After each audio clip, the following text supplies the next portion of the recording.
Price elasticity of demand, इस topic से बहुत चांसेस है कि आपका एक क्वेश्चन तो कम से कम जरूर रहेगा। ठीक है, तो चलिए पहले इसको समझते हैं होता क्या है। ठीक है, प्राइस इलास्टिसिटी ऑफ डिमांड आपका सिंपली क्या बताता है, वो आपका रिलेशनशिप बताता है प्राइस और क्वांटिटी डिमांड पे। अब आप जो लॉ ऑफ डिमांड पढ़े थे बच्चों, लॉ ऑफ डिमांड आपको क्या बताता है? लॉ ऑफ डिमांड आपका बोलता है कि अगर प्राइस बढ़ता है तो क्वांटिटी डिमांड गिरेगा, और अगर आपका प्राइस घटता है तो क्वांटिटी डिमांड आपका बढ़ेगा। ठीक है, अब लॉ ऑफ डिमांड आपका ना एग्जैक्ट ये नहीं बताता है कि भाई अगर कितना परसेंट अगर प्राइस बढ़ा दिया जाए तो कितना परसेंट क्वांटिटी डिमांड गिरेगा। तो एग्जैक्ट बताने का काम आपका प्राइस इलास्टिसिटी करता है। ठीक है, इसीलिए इस पे जो टर्म लिखा रहता है ना, जिसको रिस्पॉन्सिवनेस वर्ड, वो क्या रिप्रेजेंट करता थे?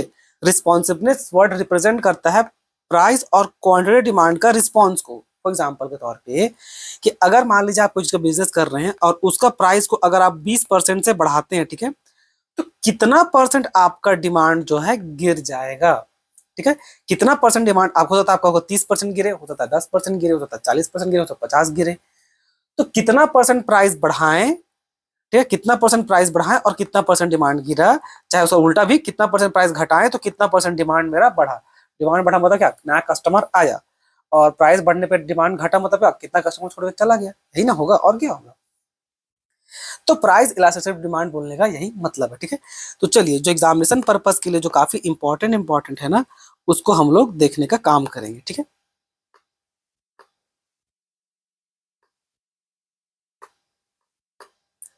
चलिए सबसे पहले मीनिंग, मीनिंग तो आपको बता दी है। ठीक है, कि रिलेशनशिप है आपका कि क्वांटिटी डिमांड का क्या रिस्पॉन्स आएगा अगर प्राइस को अगर ऊपर नीचे करते हैं, तो प्राइस अगर बढ़ाते हैं या घटाते हैं तो क्वांटिटी डिमांड डिमांड कितना रिस्पॉन्स देगा। फॉर्मूला तो आपको पता होगा, percentage change in quantity demand divided by percentage change in price. बाद में थोड़ा और आएगा तो डिटेल में पता चल जाएगा। एक दो क्वेश्चन हम लोग न्यूमेरिकल का भी देख लेंगे ताकि आपको क्लैरिटी के साथ पता रहे। अब ये बहुत इंपॉर्टेंट है, factors affecting price elasticity of demand. ठीक है, कभी कभी मैचिंग वचिंग में या स्टेप डायरेक्टली पूछ सकता है। अब इसमें आपको बताना है factors affecting price elasticity of demand में, तो यहाँ पर पहले आप पहले दो चीज का मतलब जान लीजिए। आपको पता है कि आप 5 तरह का डिग्री ऑफ इलास्टिसिटी पढ़ के आए हैं, लेकिन आप यहाँ पर दो चीज समझिए। इलास्टिक बोलने का मतलब क्या होता है कि कस्टमर का रिस्पॉन्स बहुत आया। प्राइस इलास्टिसिटी में हम लोग अकेले रिस्पॉन्स ही निकाल रहे हैं ना, तो इलास्टिक बोलने का मतलब है कि कस्टमर का बहुत ज्यादा रिस्पॉन्स आया। इट मीन्स कि अगर आप प्राइस बढ़ाते हैं 10% से तो बहुत ज्यादा कस्टमर छोड़ के चला गया, मान लीजिए 40% का, तो क्या होगा, बहुत ज्यादा रिस्पॉन्स आया। ठीक है, इसका उल्टा भी होगा, अगर प्राइस गिराते हैं तो बहुत ज्यादा नया क्वांटिटी डिमांड बढ़ा, इट मीन बहुत ज्यादा नया कस्टमर आया। अब मात्र 10% प्राइस गिरा दिए लेकिन कस्टमर कितना बढ़ गया, मान लीजिए बहुत ज्यादा कस्टमर बढ़ गया, 50% कस्टमर बढ़ गया, तो ये क्या है, आपका इलास्टिसिटी बहुत हाई आ रहा है, रिस्पॉन्स बहुत ज्यादा आ रहा है। जब रिस्पॉन्स बहुत ज्यादा आता है उसको क्या बोलते हैं, इलास्टिक। और रिस्पॉन्स अगर कम आए उसको क्या बोलते हैं, उसको बोलते हैं इन इलास्टिक। ठीक है, कोई भी चीज का अगर दाम बढ़ने घटने पे आपको कोई फर्क नहीं पड़ता, आप सोचा कंज्यूम कीजिएगा ही कीजिएगा, कोई रिस्पॉन्स देने को तैयार नहीं है, इट मीन क्या, वो इलास्टिक है। कुछ का दाम बढ़ा या घटा तो आप एकदम से अपना रिस्पॉन्स दिखा रहे हैं, भाई दाम घट गया तो खरीद देते हैं, दाम बढ़ गया नहीं यार नहीं खरीदेंगे, बहुत दाम बढ़ गया, का रिस्पॉन्स बहुत ज्यादा दे रहे हैं, इसको क्या बोलते हैं, इसको बोलते हैं आपका इलास्टिक। ठीक है, और आप ही की तरह सब हर कोई ऐसे ही हरकत करेगा। तो चलिए अब एक एक करके देखते हैं। ठीक है, जो इंपॉर्टेंट है वही देखेंगे। नेचर, ये बहुत इंपॉर्टेंट है आपके एग्जाम के लिए। ठीक है, जो सबसे पहला क्या है, नेसेसिटी, यानी कि जो नेसेसरी गुड्स है। अब देखिए नेसेसरी गुड्स है जैसे कि आपका सॉल्ट राइस मेडिसिन ये सब, ठीक है, आपका बहुत नेसेसरी गुड्स है। अगर इन लोगों का दाम एक हद तक बढ़ भी जाए ना, तब भी उसका रिस्पॉन्स कम ही आएगा। क्यों, इलास्टिक इन इलास्टिक ही उसका रिस्पॉन्स आएगा, क्योंकि भाई वो जरूरी चीज है, अगर सर्वाइवल के लिए खाना पीना कंज्यूम करना वो जरूरी ही है। तो उसका प्राइस बढ़ने पे भी ऐसा नहीं हम लोग खाना छोड़ दें, वो पॉसिबल नहीं है। तो क्या उसका डिमांड क्या है, इन इलास्टिक है। उसका उल्टा भी, आपका लग्जरियस गुड्स क्या है कि उतना सर्वाइवल का जरूरी नहीं है। ठीक है, तो लग्जरियस गुड्स का अगर दाम घटता बढ़ता है तो उसका डिमांड क्या होगा, इलास्टिक। ठीक, मान लीजिए टीवी है या फ्रिज है, ये सब क्या उसके बिना भी हम सर्वाइव हम लोग कर सकते हैं। तो मान लीजिए टीवी हम लोग जनरली जो खरीदते हैं वो 20 30 40 तक का खरीदते हैं। ठीक है, अब तो मान लीजिए 30 से 40 का रेंज का टीवी ही है, उसको दाम में अगर 10,000 का अगर घटे या बढ़े तो क्या होगा, बहुत हाई रिस्पॉन्स आएगा। वो 10,000 बहुत मैटर करता है उस पर्टिकुलर रेंज के लिए। तो बस ये ध्यान में रखिएगा, लग्जरी गुड्स क्या है, बहुत ज्यादा आपका इलास्टिक होता है, उसका रिस्पॉन्स बहुत आएगा। और नेसेसरी गुड्स जो नेसेसरी सर्वाइवल के उसका रिस्पॉन्स बहुत कम आएगा। तो भाई बढ़े चाहे घट जाए, कंज्यूम तो करना ही पड़ेगा ना, जो दाल चावल नमक ये सब क्या है, ठीक है। अब आ जाइए सब्स्टिट्यूट गुड्स। अब सब्स्टिट्यूट गुड्स बोलने का मतलब क्या होगा, सब्स्टिट्यूट गुड्स जहां पर एक गुड्स जो दूसरे गुड्स को रिप्लेस कर सके, जैसे कि आपका क्या है, पेप्सी और कोको कोला। अब इसका डिमांड आपका क्या, इसका रिस्पॉन्स क्या होता है आपका, इलास्टिक होता है। कैसे, अब देखिए मान लीजिए पेप्सी है, ठीक है, पेप्सी पहले 15 में बिकता था, मतलब 15 में बिकता है, और आपका कोको कोला भी 15 में बिकता है, ठीक है, और दोनों दूसरे को सब्स्टिट्यूट गुड्स है। अगर पेप्सी अपना दाम बढ़ा के 20 रुपए कर दे तो क्या होगा, बहुत कोई लोग छोड़ कर चला जाएगा कोको कोला पीने, तो क्या होगा, रिस्पॉन्स बहुत आएगा। क्यों, क्योंकि भाई तुम 20 में बेच रहा है, ये 15 में बेच रहा है, तो चला जाएगा नहीं उसको पीने कोको कोला को, क्योंकि दोनों का टेस्ट ऑलमोस्ट सेम ही लगता है, माजा स्लाइस सेम ही तो लगता है, कहाँ कुछ अंतर रहता है, हमको अंतर पता भी नहीं चलता है। तो अगर सब्स्टिट्यूट अवेलेबल है मार्केट में, ठीक है, तो उसका अगर प्राइस को हम लोग अगर बढ़ाते हैं या प्राइस को घटाते हैं तो क्या होगा, बहुत हाई रिस्पॉन्स आएगा, तुरंत कस्टमर लोग छोड़ के चल जाएगा, या तो नया कस्टमर आएगा बढ़ाने घटाने के हिसाब से। तो यहाँ पर क्या वो इलास्टिक होता है, और अगर सब्स्टिट्यूट अवेलेबल ही ना हो तो तब वो ऑब्वियस इन इलास्टिक, मजबूरी हो जाएगा आपको कंज्यूम करना।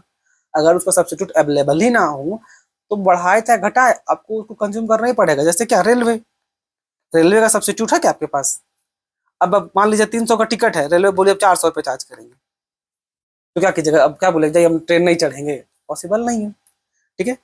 तो उस हिसाब से आपको उसका रिस्पॉन्स क्या होगा, कम ही जाएगा। Number of use of commodity उतना खास इंपॉर्टेंट पॉइंट नहीं है, फिर भी देख लेते हैं। अगर उसका यूज बहुत ज्यादा हो तो क्या होगा आपका इलास्टिक यूज, अगर उसका सिंगल यूज होगा तो क्या होगा आपका इनइलास्टिक।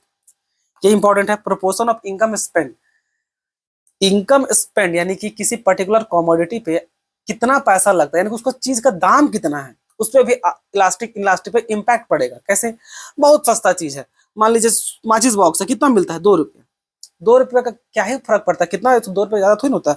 मान लीजिए 2 से उसको 3 रुपये कर दिया, 50% बढ़ा दिया, या 4 रुपये कर दिया, सीधा 100% दाम बढ़ा दिया, तो क्या लेना छोड़ दीजिएगा, नहीं, कोई फर्क नहीं पड़ता भाई, क्योंकि उसका दाम ही बहुत कम है। तो प्रोपोर्शन इस पे बहुत कम पैसा खर्चा होता है, ठीक है, जहां पर पैसा बहुत कम लगता है उसका डिमांड क्या होगा आपका, इनइलास्टिक। और अगर बहुत ज्यादा लग रहा होता तो क्या होता, लार्ज चला तो क्या होता, फिर इलास्टिक हो जाता। और क्या, लेवल ऑफ इनकम, अगर कोई बहुत रईस लोग जैसे है, जैसे यहाँ पर बात केवल रईस लोग पे है, अगर जिसका इनकम बहुत हाई है उसको क्या फर्क पड़ता है बच्चों, अगर प्राइस बढ़े चाहे घटे कोई फर्क नहीं पड़ता। 1000 रुपये मिलता था 2000 कर दिए, कोई फर्क नहीं पड़ता, उसको बहुत पैसा है उसके पास, तो क्या होगा, इनइलास्टिक, ठीक है, कोई रिस्पॉन्स नहीं आएगा उसको। अब बात कीजिए हम लोग गरीब जैसे लोग के लिए या मिडिल क्लास के लिए, अगर आपका इनकम लो है या मिडिल क्लास हम लोग में आते हैं तो हम लोग क्या इलास्टिक होते हैं। अगर डिमांड प्राइस अगर थोड़ा सा बढ़ता घटता है तो हम लोग चीज नहीं खरीदते हैं या खरीद के रख लेंगे। जैसे कि अरे छोड़िए प्याज को भी देख लीजिए ना, प्याज का दाम धीरे धीरे बढ़ने वाला होता है तो क्या हम लोग घर में भर करके पलंग के नीचे डाल देते हैं, ताकि भाई प्याज का दाम बढ़ रहा है अभी घर में लेके रख लेते हैं। तो क्या होता है, अगर आपका लेवल ऑफ इनकम कम है तो हम लोग क्या होता है, इलास्टिक टाइप के होते हैं, हम लोग रिस्पॉन्स ज्यादा देंगे, ठीक है। हैबिचुअल गुड्स, जिसको एडिक्शन लगा हो, लत लगा हो, अब इसको लत लगा हो, अब दारू पीने वाला है, मान लीजिए 100 रुपए में मिलता होगा, ठीक है, 250 ml का जो भी दारू मिल रहा है, ठीक है, 250 ml में 200 कर दीजिए, उसको कोई फर्क नहीं पड़ता, वो जाके पिएगा ही पिएगा, जो एडिक्शन लगा हुआ है वो अपना घर जमीन जायदाद बेच के पिएगा, लेकिन पिएगा। हालांकि दुकानदार लोग भी इतना बेवकूफ नहीं है कि सीधा 100 से 200 कर दे, एक हिसाब से ही बढ़ाता है वो लोग भी। तो जो हैबिचुअल गुड्स है क्या होगा, उसको कोई फर्क नहीं पड़ता, वो कोई रिस्पॉन्स नहीं देगा, तो क्या होगा, वो आपका हो जाएगा इनइलास्टिक, ठीक है। ड्यूरेबल गुड्स उतना इंपॉर्टेंट नहीं है, ठीक है, ड्यूरेबिलिटी गुड्स उतना इंपॉर्टेंट नहीं है, फिर भी देख लीजिए अगर वो ड्यूरेबल है तो क्या होगा आपका, होगा इलास्टिक। अगर आपका ड्यूरेबल गुड्स है तो हो जाएगा इलास्टिक, और अगर आपका पेरिशेबल गुड्स है तो क्या होगा आपका inelastic, because they may must be purchase regularly. क्योंकि जो सब्जी सब है, सब्जी सब का देखिए, आप बाजार जाइए, अब बाजार जाइए, आज आज खरीदिएगा टमाटर, आप मान लीजिए 50 रुपए, आप टमाटर खरीदिएगा 50 रुपए किलो, और अगला दिन जाइएगा तो 2 दिन बाद जाइएगा बोलेगा 60 रुपए किलो, तो क्या नहीं लीजिएगा, लीजिएगा ही लीजिएगा, क्योंकि उसका जो रिस्पॉन्स है कोई फर्क नहीं पड़ेगा, कोई रेगुलर बेसिस पे कंज्यूम होने वाला वो आइटम है, ठीक है। तो इसका इसका रिस्पॉन्स क्या है, बहुत कम है, तो क्या है, पेरिशेबल गुड्स का रिस्पॉन्स आपका इनइलास्टिक होता है, ठीक है। अब आ जाइए डिग्री ऑफ इलास्टिसिटी पे, वो जो 5 इलास्टिसिटी होता है वो हम लोग यहाँ पर डिटेल में देखेंगे। मीनिंग तो जैसा आपको बता दी है, रिस्पॉन्सिवनेस किसका किसका बीच का, प्राइस का और क्वांटिटी के बीच का, कि भाई कितना परसेंट प्राइस बढ़ाएं चाहे घटाएं, तो उसी के हिसाब से कस्टमर लोग रिस्पॉन्स करेगा, या तो बहुत कस्टमर छोड़ के चला जाएगा, तो बहुत कस्टमर छोड़ के नहीं जाएगा, नया कस्टमर आ जाएगा, ठीक है। तो सबसे पहला क्या है आपका, हाईली इलास्टिक। हाईली इलास्टिक या सिंपली बोलिए इलास्टिक, उसको क्या लिखते हैं हम लोग, ED1, ED1 यानी कि elasticity of demand greater than 1, ठीक है। इसे कर्व कैसा रहता है, उसका कर्व होता है फ्लैट, यानी कि फ्लैटर रहता है, ठीक है। एग्जाम्पल में आपका लग्जरी कार, एयर कंडीशनर, ये सब, ठीक।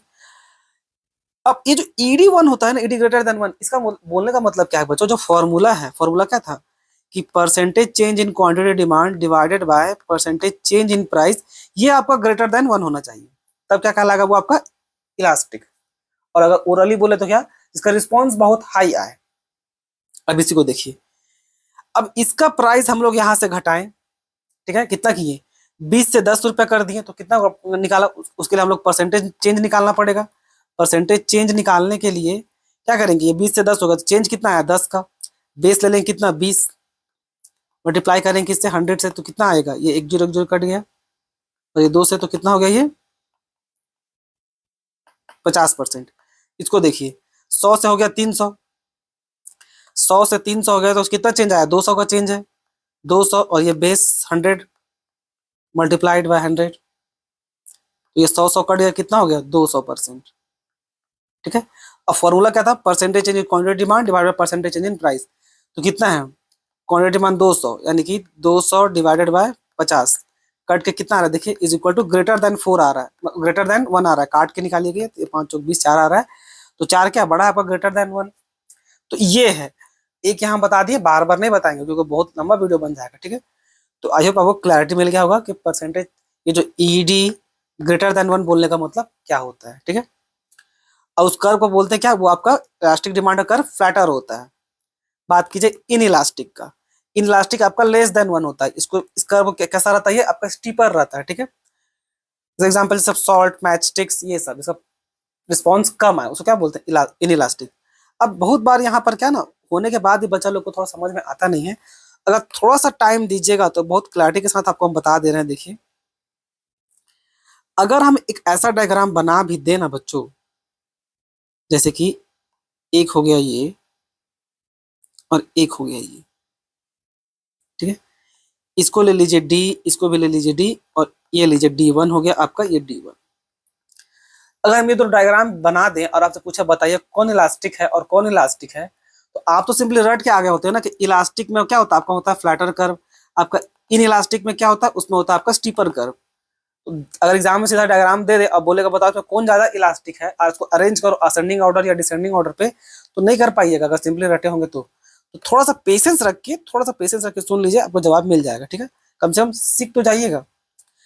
मान लीजिए बच्चों, आप यहाँ से इसका प्राइस इतना है, तो इतना सा डिमांड था, और इसका इतना है, ठीक है। जब प्राइस मान लीजिए, इसको ले लीजिए 8 रुपया रख रहे हैं, ठीक है, अभी 8 रुपया रख रहे हैं, चलिए 10 को 10 रुपया करते हैं, कन्वीनियंट 10 रुपया रखें, तो क्वांटिटी डिमांड कितना था, यहाँ पर 2 था, और इसका कितना था, 4 था, ठीक है। तो अब प्राइस अगर गिरता है, अब अगर प्राइस ऐसे गिरा, तो प्राइस मान लीजिए हो गया 5, ठीक है। तो ये जो कर्व है इसका क्या होगा, ये यहाँ पर चल जाएगा डिमांड, और इसका क्या होगा, इसका आएगा यहाँ पर, आएगा कि नहीं। तो इसका मान लीजिए ये हो जाएगा 6, और इसका हो गया क्या 10, ठीक है। तो देखिए किसका रिस्पॉन्स बहुत ज्यादा आ रहा है, इसका देखिए, पहले इसका पहले इसका इतना प्राइस पे, इतना प्राइस 10 रुपया प्राइस पे आपका 2 था, ठीक है। इस कर्व में पहले कितना था, पहले जब 10 था तो 200 क्वांटिटी डिमांड था। अब क्या देखिए, अब जब उसका, अब जब प्राइस गिराएं, तो जब प्राइस को जब 5 रुपया किया गया, तो इसका कर्व यहाँ से यहाँ तक इधर जा रहा है ना, ये देखिए ये इधर है ना, ये कहाँ पर इंटरसेक्ट कर रहा है, यहाँ पर। तो 2 से सीधा कितना हो गया 10, ठीक है, सीधा कितना हो गया 2 से सीधा कितना हो गया देखिए 10। और इस वाला का देखिए, इस वाला का देखिएगा, तो इसका कितना पहले था, इसका था जब प्राइस आपका 10 रुपया था, तो यहाँ पर कितना था, ये 4 रुपया था कि नहीं। अब देखिए, अब ये प्राइस नीचे गिर के नीचे आया, तो इसका कर्व, ये जो कर्व है यहाँ पर इंटरसेक्ट कर रहा है, ये वाला यहाँ, तो इसको नीचे उतार दिया, कितना होगा, ये होगा आपका, जब प्राइस को 5 रुपया कितना हो गया 6। तो देखिए इसका रिस्पॉन्स कितना कम है, और इसका रिस्पॉन्स कितना बहुत भयंकर है, ये 2 से सीधा 10 हो गया, और ये क्या 4 से केवल 6 हुआ। दोनों में प्राइस गिरा, दोनों प्राइस गिरा कि नहीं, दोनों के लिए प्राइस गिरा, दोनों के लिए 10 से 5 हुआ, 10 से 5 हुआ। पर इस वाला कर्व में, ये वाला जो कर्व है, ठीक है, इस वाला कर्व का देखिए रिस्पॉन्स कितना भयंकर है, 2 से सीधा 10 हो गया। और इस वाला कर्व का, इस वाला कर्व का, इसका जो 10 से प्राइस 10 से 5 तो हुआ, लेकिन देखिए कितना था, पहले 4 बिकता था, यहाँ पर जो पहले 4 बिकता था, अब इसको सीधा प्राइस यहाँ गिरा, कितना हुआ, मात्र 6 ही हो रहा है। उसका रिस्पॉन्स क्या है, बहुत कम है। तो ये है आपका कर्व, ठीक है। तो ये है आपका ज्यादा इलास्टिक और ये है, ये वाला कर्व आपका है क्या, इनइलास्टिक। तो आई होप आपको क्लियर हो गया होगा, ठीक है। आगे बढ़ते हैं। यूनिटरी इलास्टिक, जहां पर आपका ED is equal to 1। Example, shape बहुत इंपॉर्टेंट है। शेप कैसा होता है आपका, रेक्टेंगुलर हाइपरबोला, ठीक है। रेक्टेंगुलर हाइपरबोला शेप का नाम है। अब इसमें जो टोटल एक्सपेंडिचर होता है ना कंज्यूमर का, वो हमेशा आपका कांस्टेंट ही रहता है, ठीक। इसके अंदर जो एरिया होता है ना, वो सेम होता है, area under the curve same. अब इसका मतलब क्या है, इसका मतलब ये देखिए लिख के भी दिए हैं, area of O P R D, यानी कि देखिए इस कोई भी बना दीजिएगा, जैसे कि इसको हम ये वाला बनाए हैं, ठीक है। अगर आप इसको ये बनाए, ये जो है ना, ये कर्व है, इस कर्व के अंदर में जो ये एरिया है, ये वाला आपका ओ पी वन एस और क्यू वन, ये ओ पी वन एस और क्यू वन। अब इसी के अंदर एक और डायग्राम है, आप ऐसे ऐसे खींच दिए, तो इसका पूरा एरिया यहाँ से यहाँ तक होगा, ये पूरा यहाँ से यहाँ तक होगा। तो क्या होगा, ओ पी आर क्यू। तो देखिए ओ पी आर क्यू, तो इन दोनों का एरिया क्या आपका बराबर होगा। कोई भी बनाइए इस हाइपरबोला के अंदर में कोई भी शेप बनेगा ना, उसका डायग्राम, उसका एरिया क्या होगा, इक्वल होगा। मान लीजिए हम एक और नया खींच देते हैं, ठीक है, ऐसे कर देते हैं, इसको कर देते हैं ए बी सी डी।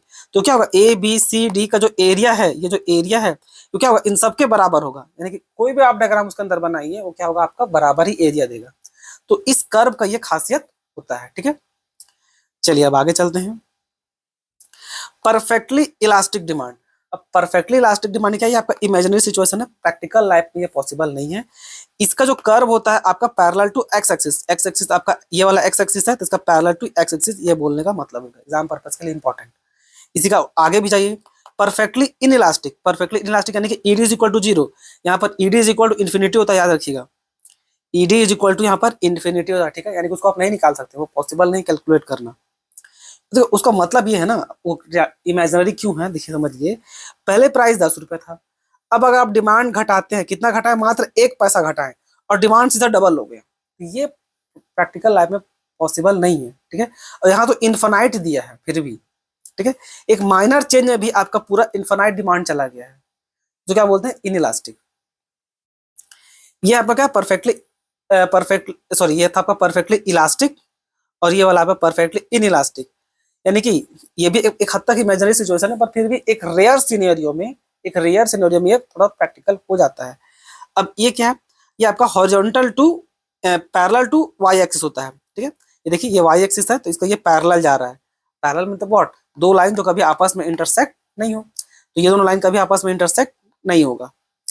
अब इसका एग्जाम्पल कैसे है, इसका एग्जाम्पल लाइफ सेविंग मेडिसिन, जो एकदम नेसेसरी है ना, उसका दाम अगर बढ़ भी जाए, ठीक है, तो कोई इसका उपाय नहीं, आपको कंज्यूम करना ही पड़ेगा। जैसे कैंसर का मेडिसिन, ठीक है, कैंसर का मेडिसिन अगर उसका दाम बहुत ज्यादा बढ़ भी जाए, प्राइस 10 से 20 भी हो जाए, ठीक है, तब भी उसका डिमांड कांस्टेंट ही चलेगा, क्योंकि भाई वो कंज्यूम करना ही पड़ेगा, उसका दूसरा ऑप्शन है ही नहीं। अगर जिंदा रहना तो कंज्यूम करना ही पड़ेगा, तो एक रैशनल पर्सन कंज्यूम ही करेगा, ठीक। तो ये था आपका परफेक्टली इनइलास्टिक का। अब चलिए एक शॉर्ट में रिकैप देख लेते हैं। ईडी इज इक्वल टू 1, यानी कि इलास्टिक कर्व, इसका कर्व कैसे क्या रहता है, फ्लैटर रहता है, और ये percentage change in quantity demand greater होगा percentage change in price. ED is equal to 1, inelastic demand curve कैसा रहता है, स्टीपर रहता है, percentage change in quantity demand less than percentage change in price. Unitary elastic यानी कि ED is equal to 1, ये बहुत इंपॉर्टेंट है, एक्सट्रीमली इंपॉर्टेंट, यहाँ से तीनों तक। यूनिटरी इलास्टिक शेप इसका रेक्टेंगुलर हाइपरबोला, टोटल एक्सपेंडिचर याद रखिएगा, इसमें कांस्टेंट होता है टोटल एक्सपेंडिचर।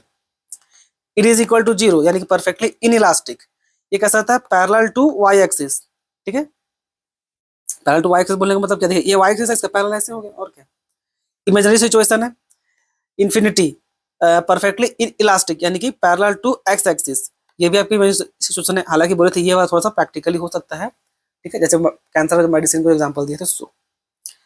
अब फॉर्मूला देख लीजिए, फॉर्मूला जैसा स्टार्टिंग में बताए थे, percentage change in quantity demand divide by percentage change in price. ये जो एग्जांपल आप जो लिखे थे ना ऐसे, percentage change in quantity demand by percentage change in price, ये आपका चेंज को रिप्रेजेंट करता है, ठीक है।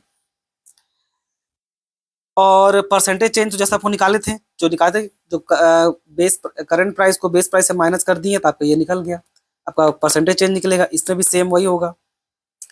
तो फाइनली अगर फॉर्मूला पुट कीजिएगा तो क्या आएगा, ये वाला आएगा, यानी कि ईडी इलास्टिसिटी ऑफ डिमांड, याद रखिएगा ईडी ये हमेशा आपका इसको हम लोग मॉडुलस में रखिएगा तो वो प्लस में रहेगा, इसको हम लोग माइनस में भी ले सकते हैं। इसका जो माइनस साइन है, एग्जाम पर्पज के लिए बता रहे हैं, ईडी का जो माइनस में जो आंसर रहता है, minus represent inverse relationship between किसका किसके बीच में, प्राइस और क्वांटिटी डिमांड के बीच में। ये प्राइस इलास्टिसिटी पढ़ रहे हैं ना।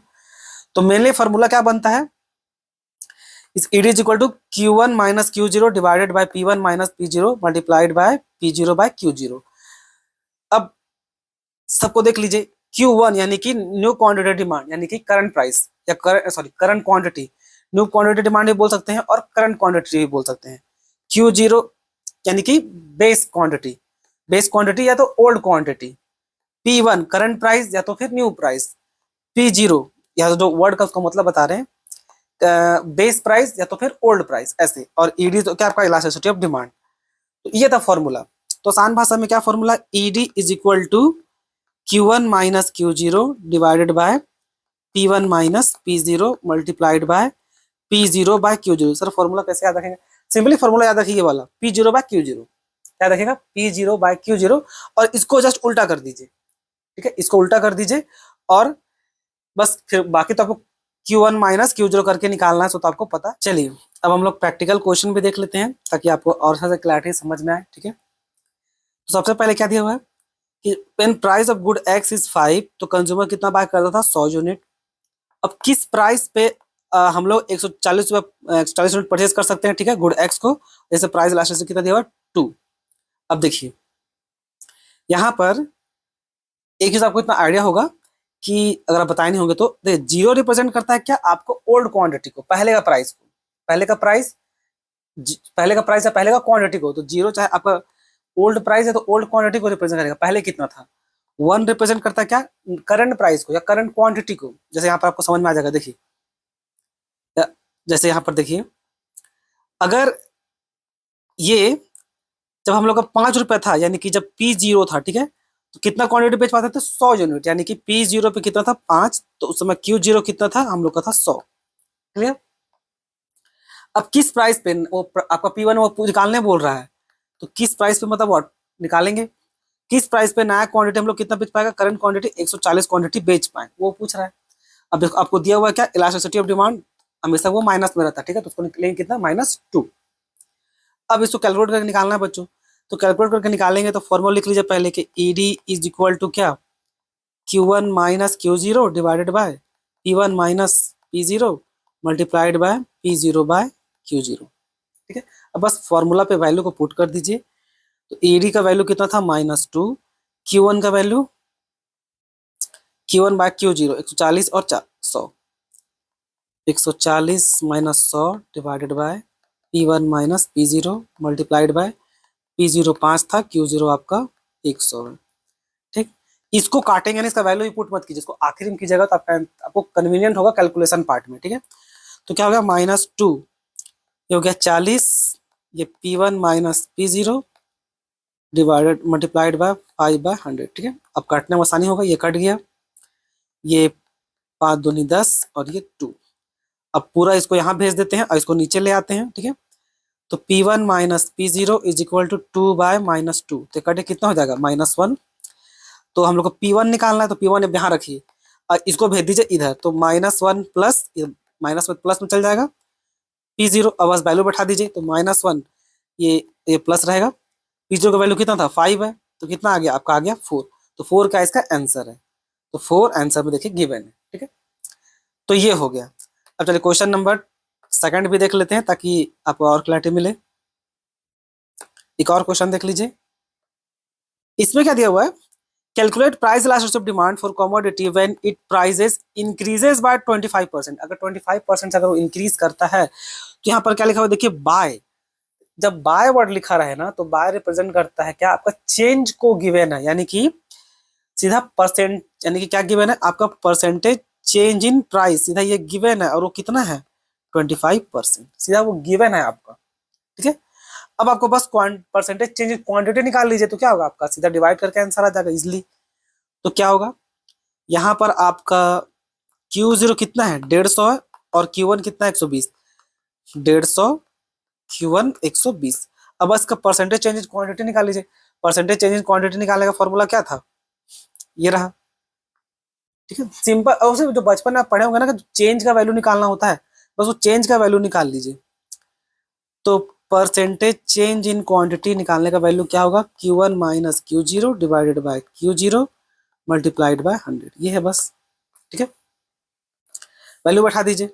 Q1 का वैल्यू कितना है 120 माइनस 150 डिवाइडेड बाय Q0 कितना है 150। तो बचपन में जो प्रॉफिट लॉस निकाले ना कि जो परसेंटेज चेंज निकालते हैं, तो परसेंटेज जो चेंज आया है ना उसको परसेंटेज निकाल रहे हैं। तो चेंज कितना आया भाई, करंट का और अभी का चेंज आया आपका, सीधा से दिख रहा है यहाँ पर, चेंज साफ साफ दिख रहा है यहाँ पर माइनस हो, ठीक है, साफ साफ दिख रहा है कितना 30 चेंजेज है। और बेस कितना था, बेस 150 था, तो बेस 150 ले लिए, अब इसको 100 से मल्टीप्लाई कीजिए, यहाँ पर ये माइनस में, ठीक है, क्योंकि 120 को 150 से माइनस करेंगे तो फिर माइनस आएगा। अब काटिए तो ये कट गया, फिर कितना हो गया 3 पंचे 15, 5 से काटिए कितना हो जाएगा 20, क्योंकि माइनस आया था तो कितना हो गया -20, ठीक है।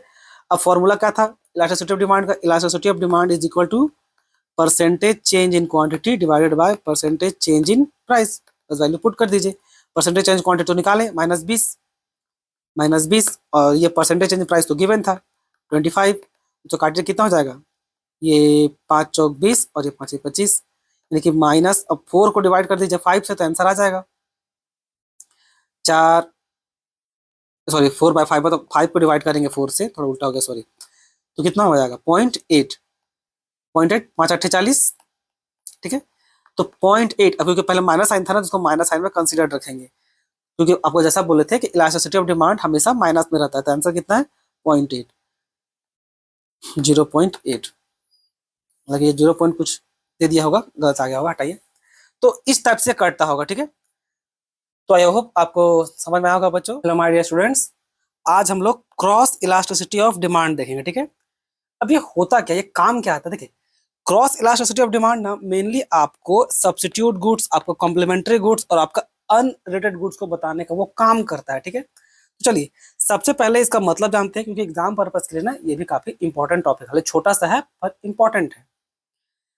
तो क्रॉस इलास्टिसिटी किसको बोलते हैं, देखिए cross elasticity of demand measures how much quantity of demand for one good, यानी कि एक गुड, यानी कि उसे लिखे चलिए एक्स, ठीक है, एक्स लिखे चलिए इसको, change the price of another goods, उसको ले लीजिए वाई। दो गुड्स है, ठीक है, जैसे सब्स्टिट्यूट गुड्स में कॉम्प्लीमेंट्री गुड्स में सब दो गुड्स रहता है। तो ये बोल रहा है कि एक गुड्स का डिमांड में क्या चेंजेस आएगा अगर दूसरा गुड्स का प्राइस को चेंज किया जाए तो, ठीक है। अब जैसे कि मान लीजिए सब्स्टिट्यूट गुड्स में जनरली हम लोग क्या लेते हैं, हम लोग लेते हैं टी और लेते हैं क्या है कॉफी, ठीक है। चलिए आपको दूसरा एग्जांपल लेना है, क्या ये सब बहुत कोई ये बहुत बेकार एग्जांपल लगता है, पेप्सी ले लीजिए, इधर लिख लीजिए कोका कोला, ठीक है ना। तो बोल रहा है कि कोक का, यानी कि कोका कोला का अगर प्राइस को चेंज कीजिएगा, चाहे बढ़ाइएगा चाहे घटाइएगा, तो पेप्सी का डिमांड में क्या होगा, क्या वो बढ़ेगा कि घटेगा, ये यहाँ पर बताने का काम करता है कौन, आपका क्रॉस इलास्टिसिटी ऑफ डिमांड, ठीक है। अब आगे पढ़िए, while measure the cross elasticity price of good x stay constant while the price of good y change, यानी कि जब पेप्सी और आपका कोक है तो बोल रहा है भाई कि यहाँ पर जो पेप्सी का मान लीजिए दोनों 15-15 रुपए था, ठीक है ना। तो ये जो सेकंड पॉइंट है ये बोल रहा है कि यहाँ पर जो ये मान लीजिए अगर आपका एक्स है और ये वाई है, ठीक है ना, तो इसका दाम हम लोग चेंज करेंगे वाई का, लेकिन एक्स का दाम में चेंजेस नहीं आएगा, क्योंकि वो कांस्टेंट रहेगा, ठीक है। ऐसा क्यों, अगर वैसा कर दीजिएगा तो फिर काम ही नहीं करेगा लॉ ऑफ डिमांड या कुछ भी, ठीक है। क्योंकि देखिए जनरली सब्स्टिट्यूट गुड्स में क्या होगा कि दोनों अभी सेम सेम है, 15-15 रुपए है, कोका कोला इसका दाम बढ़ा के कितना कर देगा 20 रुपए कर देगा, तो होगा क्या, बहुत सारा कोका कोला को छोड़े क्या पेप्सी में पीने आ जाएगा, तो इसका डिमांड क्या होगा, इसका डिमांड क्या होगा, इसका डिमांड ऑब्वियस है बढ़ेगा, बढ़ेगा कि नहीं, क्योंकि अगर जैसे कोका कोला का दाम बढ़ेगा 15 से 20, तो क्योंकि दोनों का प्राइस तो अभी सेम था, तो कस्टमर अपना अपना प्रेफरेंस के हिसाब से पी रहा था। अब कोका कोला का प्राइस बढ़ा दिए, अगर टेस्ट दोनों का सिमिलर है, तो क्या होगा, सबको पेप्सी की तरफ स्विच कर जाएगा। इट मीन्स कि कोका कोला का प्राइस बढ़ा तो आपका डिमांड पेप्सी का क्या हो गया, बढ़ गया। क्रॉस इलास्टिसिटी ऑफ डिमांड तो दिखा रहा है सब्स्टिट्यूट गुड्स को लेकर के, ठीक है। तो अगर सोचिए अगर इसका भी प्राइस अगर उसी समय अगर बढ़ जाए, ये भी 15 से 20 हो जाए, तो कोई लॉजिक नहीं बनता ना, तब फिर आदमी इससे इसमें स्विच क्यों करेगा, नहीं करेगा। इसीलिए इसीलिए ये जो पॉइंट है ना, इसीलिए ये जो सेकंड पॉइंट है, इस पे यही लिखा हुआ है कि price of good x stay constant, यानी कि जब कोक का दाम बढ़ेगा तब पेप्सी का दाम सेम ही रहना चाहिए, वरना वो काम ही नहीं करेगा। ठीक है, तो चलिए आई होप आपको क्लैरिटी मिल गया होगा। तो चलिए अब आगे बढ़ते हैं। अब सीधा फॉर्मूला देखिए, फॉर्मूला यही है कि percentage change in quantity demand of X divided by percentage change in price of Y. ध्यान में रखिएगा, percentage change in quantity of X यहाँ divided by percentage change in price of Y है। ठीक है, इस बात को थोड़ा सा स्टार मार्क लगा के रखिएगा। दो गुड्स है, यहाँ पर लिया गया एक्स, यहाँ पर लिया गया वाई। ठीक है, यहाँ पर उसका लेते हैं डिमांड को और यहाँ लेते हैं उसका प्राइस को। ठीक, न्यूमेरिकल क्वेश्चन इसमें नहीं करेंगे प्राइस इलास्टिसिटी की तरह, क्योंकि इसमें न्यूमेरिकल क्वेश्चन पूछता नहीं है। जो काम का जो पूछता है केवल वो फोकस कर रहे हैं। ठीक है, अब देखिए इंटरप्रिटेशन देखिए, हम लोग पता कैसे करेंगे कौन सब्स्टिट्यूट्स है, कौन कॉम्प्लीमेंट्री गुड्स है। ठीक है, तो सबसे पहले देखिए अगर पॉजिटिव साइन हो तो पता चलता है क्या वो सब्स्टिट्यूट गुड्स है। पॉजिटिव साइन मतलब क्या है, अगर प्राइस ऑफ वाई यानी कि वाई गुड्स का, अगर वाई का प्राइस अगर बढ़ता है तो क्वांटिटी डिमांड अगर एक्स का भी बढ़ा तो क्या हो गया, ये आपका पॉजिटिव हो गया।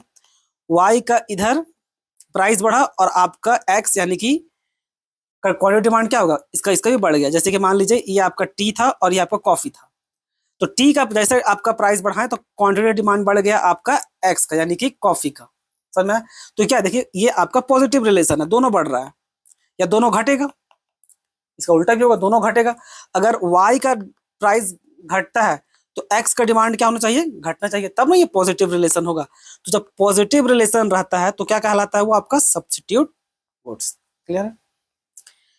नेगेटिव रिलेशन रहेगा तो नेगेटिव रिलेशन में क्या होगा, आपका कॉम्प्लीमेंट्री गुड्स। नेगेटिव जैसे क्या, आपका मान लीजिए टी और शुगर दोनों कॉम्प्लीमेंट्री गुड्स है, कार पेट्रोल भी ले सकते हैं। चलिए हम लोग टी और शुगर लिए हैं, इन दोनों को भी एक साथ कंज्यूम करते हैं, क्या कॉम्प्लीमेंट्री गुड्स उसी को बुलाता है जो एक साथ कंज्यूम हो। तो यहाँ क्या लिखा हुआ, अगर प्राइस ऑफ वाई, वाई का प्राइस अगर बढ़ता है, मान लीजिए इसको लेते हैं वाई और इसको ले लेते हैं एक्स। ठीक है, अगर इसका प्राइस बढ़ता है वाई का तो डिमांड आपका एक्स का क्या होगा, गिरेगा। यानी कि टी का प्राइस को अगर बढ़ाया जाए तो आपका शुगर का डिमांड गिरेगा। ऐसा क्यों? ऐसा इसलिए होता है बच्चों कि देखिए ये दोनों एक साथ कंज्यूम होता है। अब अगर टी का प्राइस अगर बढ़ता है तो आदमी लोग चाय नहीं पिएगा, क्योंकि चाय बनेगा ही नहीं। ठीक है, अगर चाय पत्ती का दाम अगर बढ़ गया, ठीक है, तो पब्लिक अगर बढ़ा तो कम कर देगा, एकदम से खत्म नहीं हो जाएगा। जब कम हो जाएगा तो शुगर भी तो आदमी लोग कम कम कंज्यूम करना स्टार्ट कर देगा ना, क्योंकि चीनी, चाय बनाने के लिए चीनी और चाय पत्ती तो चाहिए। तो चाय पत्ती का दाम बढ़ा, जिससे इसका डिमांड गिरता है, तो डिमांड चाय पत्ती का अगर प्राइस बढ़ता है तो क्या होगा, आपका चीनी का डिमांड गिरेगा। ठीक है, ये भाई अगर इसको सब खरीदना बंद करेगा तो ऑब्वियस है ये भी धीरे धीरे इसका डिमांड क्या होगा, अपने आप गिर जाएगा।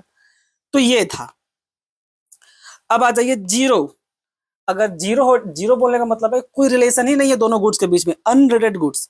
अनरिलेटेड गुड्स यानी कि change of why does not affect demand of x. जैसे मान लीजिए आपका इधर राइस है और इधर आपका शू है, तो इन दोनों के बीच में कोई रिलेशन है ही नहीं, ना ये सब्स्टिट्यूट गुड्स है, ना ये दोनों कॉम्प्लीमेंट्री गुड्स है, इन दोनों के बीच में कोई रिलेशन नहीं है, तो कोई फर्क नहीं पड़ता। ठीक है, तो यहाँ पर कोई फर्क अफेक्ट ही नहीं पड़ता है। अगर इसको हम लोग एक्स ले ले, इसको वाई ले ले, तो चेंज इन वाई यानी कि इसका प्राइस चेंज कीजिए, चाहे बढ़ाइए चाहे घटाइए, राइस में कोई फर्क नहीं पड़ेगा, राइस का डिमांड को। तो ये तीनों था। ठीक है, अब कुछ काम का चीज यहाँ पर देखना एक करके, सब्स्टिट्यूट गुड्स जैसे आप थोड़ा सा पहले बताएं कि प्राइस, जैसे कि ले लीजिए एक तरफ ले लीजिए टी और एक तरफ ले लीजिए कॉफी, इसको ले लीजिए एक्स, इसको ले लीजिए वाई। ठीक है, तो जैसा वो समझाते हैं, price of good Y increases, अगर इसका प्राइस बढ़ता है कॉफी का तो क्या होगा, consumer shift to good X, वही होगा। क्योंकि इसका प्राइस बढ़ता है तो भाई दोनों का टेस्ट को सिमिलर मान के चलते हैं, तो कॉफी का दाम बढ़ गया तो क्या होगा, आदमी इस पे स्विच कर जाएगा, चलेगा ना। तो उसका क्या होगा, इसका डिमांड क्या होगा, बढ़ जाएगा। तो इसका प्राइस बढ़ा तो देखिए इसका डिमांड बढ़ गया, यानी क्या, पॉजिटिव रिलेशन, जैसा आपको थोड़ा पहले बताए थे। तो ये लिखा हुआ यहाँ पर, और डिमांड फॉर एक्स इंक्रीज करेगा। अब क्योंकि क्रॉस इलास्टिसिटी अगर पॉजिटिव हो, अब यहाँ आप कंक्लूजन अगर आप निकालेगा क्या निकल के आता है कि अगर क्रॉस इलास्टिसिटी पॉजिटिव हो, ठीक है, क्रॉस इलास्टिसिटी में सब निकल रहा है ना, तो क्रॉस इलास्टिसिटी पॉजिटिव हो यानी कि एक बढ़ रहा है, एक बढ़ रहा है तो दूसरा भी बढ़ रहा है, तो क्या होगा आपका वो इलास्टिसिटी हाई होगा। High means what, greater than 1 होगा। हाई बोलने का मतलब क्या होगा, ग्रेटर देन 1 होगा, ठीक है। और आगे नीचे डिटेल में आएगा टेबल। एग्जाम्पल जैसे टी, कॉफी, कोलगेट और पेप्सोडेंट, मारुति और इधर मारुति फैन, ठीक है। कॉम्प्लीमेंट्री गुड्स जैसे बताएं कि अगर price of good Y increase करता है, ठीक है, तो कंज्यूमर क्या, ये तो आपका कॉम्प्लीमेंट्री गुड्स है, तो अगर price of good Y increase करेगा तो डिमांड फॉर एक्स क्या होगा, डिक्रीज करेगा, जैसे होता है पहले पे आपको बताए थे, ठीक। और इसका नेगेटिव क्या होगा, इसका क्रॉस इलास्टिसिटी नेगेटिव होगा। नेगेटिव बोलने का मतलब क्या है कि एक का प्राइस बढ़ रहा है तो दूसरा का डिमांड क्या हो रहा है, घट रहा होगा, ठीक है। जैसे आपको एग्जांपल दिए थे किसका, टी और शुगर का, ठीक है। इसको ले लीजिएगा अगर एक्स, इसको ले लीजिएगा अगर वाई, तो इसका प्राइस अगर आप बढ़ाते हैं, इसका प्राइस बढ़ाते हैं तो क्या होगा, इसका डिमांड गिरेगा, ठीक है। क्योंकि इसका प्राइस जैसे बढ़ेगा तो आदमी लोग टी नहीं खरीदेगा, टी नहीं खरीदेगा तो भाई तो टी और शुगर तो दोनों एक साथ काम आता है क्या, चाय बनाने का, तो आदमी लोग कम चाय बनाएगा जब चाय पत्ती का दाम महंगा होगा तो क्या होगा, इसका प्राइस बढ़ने पे इसका डिमांड गिर रहा है, तो ये क्या आपका कॉम्प्लीमेंट्री गुड्स है, ठीक है। अब क्लासिफिकेशन ऑफ मार्केट स्ट्रक्चर देखिए, ये यहाँ से अभी जो बताएं वो सब एग्जाम के लिए सब इंपॉर्टेंट है, ठीक है। अब मार्केट स्ट्रक्चर देखिए, जो एग्जाम में आपका दे देता है, लाइन पे पूछता बता कौन राइट है कौन फॉल्स है, इस टाइप से। तो परफेक्ट कॉम्पिटिशन में क्या होता है, यहाँ से अपना दिमाग खर्च करना, ठीक है। परफेक्ट कॉम्पिटिशन में क्या होता है, परफेक्ट कॉम्पिटिशन में जितना भी गुड्स सेलर लोग बेच रहा था वो क्या होता है, आपका आइडेंटिकल होता है। आपको अगर अच्छा से याद होगा तो जब आप पढ़ते हैं ना, होमोजीनियस गुड्स बोलते हैं, जो एक फीचर है आपका परफेक्ट कॉम्पिटिशन का। तो होमोजीनियस गुड्स मतलब बोलने का मतलब क्या होगा कि सबके पास क्या एकदम परफेक्ट सब्स्टिट्यूट है। अगर आप अच्छा से पढ़े होंगे होमोजीनियस मार्केट, क्या बोलते हैं, परफेक्ट कॉम्पिटिशन का मार्केट जो पढ़े होंगे, देखिएगा सबके पास आइडेंटिकल गुड्स होता है, जहाँ पर ब्रांड, क्वालिटी, वेट वेट सब सेम रहता है। तो क्या होगा, वो सबका सब क्या, सबका सेलर के पास जितना भी गुड्स है क्या, परफेक्ट सब्स्टिट्यूट्स है। जब परफेक्ट सब्स्टिट्यूट्स होता है ना, तो क्रॉस इलास्टिसिटी बहुत हाई होगा, क्योंकि सबके पास एक तरह का गुड्स है ना, ठीक है। अब आ जाइए मोनोपोली में। अब मोनोपोली में क्या होता है, सब्स्टिट्यूट अवेलेबल ही नहीं होता है, क्योंकि सिंगल सेलर रहता है, वही बेचने वाला रहता है। तो क्योंकि सब्स्टिट्यूट अवेलेबल ही नहीं होता तो क्या होगा, क्रॉस इलास्टिसिटी आपका जीरो होगा, ठीक है। क्योंकि भाई क्रॉस इलास्टिसिटी तभी निकल के आएगा ना, दो गुड्स के बीच में कुछ सब्स्टिट्यूशन कुछ निकल के आए तब। तो तो मोनोपोली में क्योंकि सब्स्टिट्यूट गुड्स होता ही नहीं है, तो क्रॉस इलास्टिसिटी क्या आपका जीरो हो जाएगा, ठीक है। अब मोनोपोलिस्टिक कंपटीशन में देखिए, अब मोनोपोलिस्टिक कंपटीशन में बहुत सारा सेलर तो रहता है और उसका सब्स्टिट्यूट गुड्स भी अवेलेबल रहता है एक हद तक, पता भी है। तो ये क्या, इसका क्रॉस इलास्टिसिटी इसका भी काफी हाई होगा, इसका बहुत हाई होगा, क्योंकि ये तो एकदम ऑलमोस्ट क्लोज होता है ना, एकदम परफेक्ट सब्स्टिट्यूट होता है। यहाँ पर जो सब्स्टिट्यूट होता है ऑलमोस्ट सिमिलर होता है, बट एकदम परफेक्ट सब्स्टिट्यूट नहीं होगा। जैसे ये जो टी और कॉफी को ये सब्स्टिट्यूट गुड्स लेके चलते हैं, क्या एक हद तक सब्स्टिट्यूट्स है, परफेक्ट नहीं है। अगर आप ले लीजिएगा कोलगेट ले लीजिएगा, और इधर अगर आप क्लोजअप भी ले लीजिएगा, तो ये भी एक हद तक केवल आपका एक हद तक आपका सब्स्टिट्यूट है, परफेक्ट नहीं है, ठीक है। परफेक्ट आपका परफेक्ट मार्केट में होता है, परफेक्ट सब्स्टिट्यूट्स। तो आपको यहाँ पर आपको क्लैरिटी मिला होगा। तो जब जीरो इलास्टिसिटी हो तो क्या हो, आपको वो मोनोपोली मार्केट है। और अगर आपका हाई क्रॉस इलास्टिसिटी हो तो क्या आपका वो परफेक्ट कॉम्पिटिशन है, ठीक है। ये दोनों इंपॉर्टेंट है एग्जाम टिप के लिए। अब देखिए यहाँ पर रिलेशनशिप निकालने की कोशिश करते हैं। अगर आपका cross elasticity greater than zero होगा तो क्या, अगर वो तब क्या होगा, पॉजिटिव होगा। ग्रेटर देन जीरो यानी क्या, it is equal to greater than 1, ठीक है। ये यहाँ पर ईडी, सॉरी यहाँ ईडी बोल रहे हैं, ई वाई क्या क्रॉस इलास्टिसिटी लेके चल रहे हैं ना। तो क्रॉस इलास्टिसिटी अगर लीजिएगा तो सब्स्टिट्यूट गुड्स का अगर पॉजिटिव होगा तो क्या होगा, सब्स्टिट्यूट गुड्स पॉजिटिव बोलने का मतलब क्या, दोनों इंक्रीज कर रहा है, प्राइस भी और क्वांटिटी भी। पॉजिटिव नेगेटिव बोलने का मतलब रिलेशन है दोनों का, ठीक है। तो प्राइस भी बढ़ रहा है, क्वांटिटी भी बढ़ रहा है, तो क्या होगा आपका सब्स्टिट्यूट गुड्स, तो ठीक है। तो यहाँ पर देखिए, प्राइस ऑफ वाई इंक्रीजेस तो demand of x also increases, ठीक है। जैसे आपका टी, शुगर, ये सब एग्जाम्पल में हो गया। अगर आपका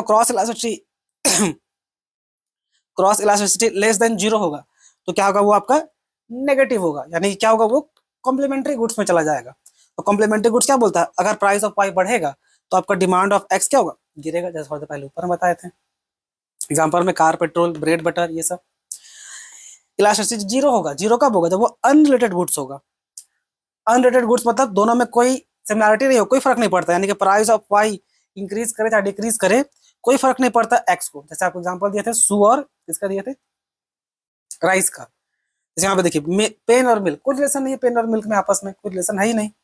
यहाँ पर देखिए सू और राइस दिया हुआ है, ठीक है, हो गया। अब ये दो थोड़ा सा देख लीजिए, कुछ समझने के लिए, थोड़ा और नॉलेज को बढ़ाने के लिए, defining an industry using cross elasticity, हम लोग इंडस्ट्री को भी पहचान सकते हैं। जैसे कि क्या, अगर हाई पॉजिटिव क्रॉस इलास्टिसिटी हो, अगर हाई पॉजिटिव क्रॉस इलास्टिसिटी हो, इट मीन्स कोई गुड्स का, कोई भी गुड्स लिए, ठीक है, मान लीजिए सोप ले लिए, ठीक है, कोई गुड्स का अगर पॉजिटिव क्रॉस इलास्टिसिटी बहुत हाई आ रहा हो, इट मीन्स कि वो जितना भी गुड्स है वो सब सिमिलर इंडस्ट्री से बिलोंग करते हैं, ठीक है, सिमिलर इंडस्ट्री से बिलोंग करते हैं, तो सबका सब साबुन है, और जितना भी साबुन क्या है, एक हद तक सब्स्टिट्यूट्स है कि नहीं, एक हद तक वो क्या सब्स्टिट्यूट है, ठीक।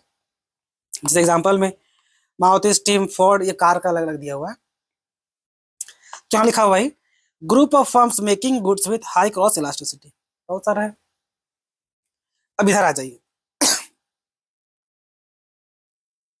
हाई क्रॉस इलास्टिसिटी सो हाई कंपटीशन, ऑब्वियस सी बात है, हाई क्रॉस इलास्टिसिटी मतलब क्या होगा, बहुत ज्यादा क्लोज सब्स्टिट्यूट्स है, सब्स्टिट्यूट्स है तो कंपटीशन होगा, जैसे कोको कोला का है, पेप्सी का है, ठीक है, अगर अलग अलग टूथपेस्ट में आइएगा तो क्लोजअप का है, कोलगेट के साथ, पेप्सोडेंट के साथ, दंत कांति, बहुत सारा है, सब क्या सब्स्टिट्यूट है, तो जितना ज्यादा सब्स्टिट्यूट होगा क्या होगा, आपका क्रॉस इलास्टिसिटी उतना हाई होगा, तो कंपटीशन भी क्या होगा, उतना ही हाई होगा, ठीक है। अब माफ कीजिएगा, अब यहाँ क्या है कि गवर्नमेंट को चेक करने का काम करती है, कैसे, गवर्नमेंट यूज करती है चेक टू मोनोपोलिस, मर्जर और मार्केट डोमिनेंस, ये देखते रहती है गवर्नमेंट कि कहीं मोनोपोली तो क्रिएट नहीं हो रहा है, कहीं मर्जर तो नहीं हो रहा है, कहीं मार्केट डोमिनेंस तो नहीं आ रहा है, क्योंकि भाई सब्स्टिट्यूट अवेलेबल रहना चाहिए मार्केट में, तभी ना प्रोडक्ट का दाम सस्ता होगा, ठीक है। एग्जाम्पल में Coca Cola purchasing Thums Up और आपका लिम्का, गोल्ड स्पॉट और all the high cross elasticity with Coke, तो गवर्नमेंट इसमें निगरानी रखती है, देखिए अगर सब्स्टिट्यूट अवेलेबल नहीं होगा तो कोई एक कंपनी मोनोपोली क्रिएट कर लेगा, जो गवर्नमेंट कभी ऐसा होने देगी नहीं।